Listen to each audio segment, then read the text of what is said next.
জেলখানার অভিজ্ঞতা নিয়ে বই লিখবেন চিত্রনায়িকা পরীমণি। সম্প্রতি গণমাধ্যমে কথা বলে এমনটাই জানান এই অভিনেত্রী। তার এই ঘোষণার পরে মিশ্র প্রতিক্রিয়া সৃষ্টি হয়েছে নেটিজেনদের মনে। বিস্তারিত থাকছে ডেস্ক রিপোর্টে। ঢালিউডের আলোচিত নায়িকা পরীমণি নানান বিতর্কিত কর্মকাণ্ডের কারণে কেরিয়ার জুড়েই সমালোচনার মুখে পড়েছেন তিনি। কখনো বিয়ে বিচ্ছেদের কাণ্ডে, কখনো বা আবার জেলে গিয়ে বিতর্কের সৃষ্টি করেছেন এই নায়িকা। এবার জেলের সেই অভিজ্ঞতা নিয়ে বই লিখছেন পরীমণি। মাঝে মাঝে আমাদের সবচেয়ে কাছের মানুষটাই সবচেয়ে বড় ক্ষতি করে দেয়। ২১শে বইমেলায় ইতিমধ্যে বেশ অনেকজন তারকার বই এসেছে। এদের মধ্যে রয়েছে আসনা হাবিব ভাবনা, পুতুল, বিদ্যা সিনহা মিম, সানারেই দেবী স্থানু সহ আরও অনেকেই। অন্যদিকে জেল জীবনের অভিজ্ঞতা নিয়ে বই লিখেছেন ডাক্তার সাবরিনা। চলতি বছর বইমেলায় এসেছিল তার গ্রন্থটি, যা নিয়ে বেশ আলোচিত ছিলেন ডাক্তার সাবরিনা।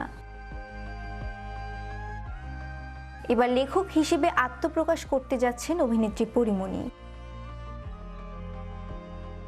সম্প্রতি দেশের গণমাধ্যমের সাক্ষাৎকারে জেলখানার নানান বিষয় নিয়ে কথা বলেন পরীমণি।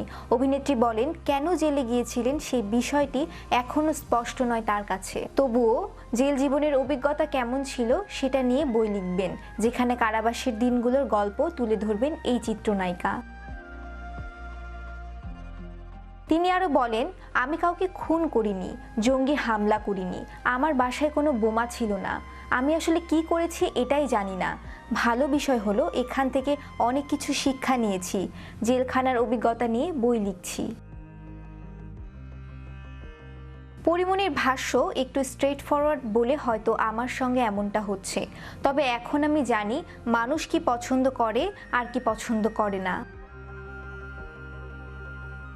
মানুষ চায় নিজের গলাবাজির নিচে সবার গলাবাজি থাকুক। সবাই চায় আমি আস্তে কথা বলি, অন্যরা যা চায় সেটা করি। সমাজের চাপানো কিছু নিয়ম আছে, সেগুলো মেনে চললেই তুমি লক্ষ্মী মেয়ে। নেট দুনিয়ার সমালোচনার প্রসঙ্গে অভিনেত্রী বলেন, আমাকে নিয়ে যত নেগেটিভ কথা হয়েছে ঠিক ততটুকুই পজিটিভ কথাও হয়েছে। আমি জেল থেকে বের হওয়ার পর মানুষজন আমাকে অনেক সাপোর্ট করেছে। আপনি কি নীলের ব্যাপারে কনসার্ন?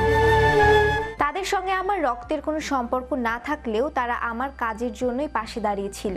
তাদের প্রতি কৃতজ্ঞতা জানান ঢালিউড কুইন পরীমণি। শ্রেয়া রায়, বিশ্ব বাংলা 24, বিনোদন ডেস্ক।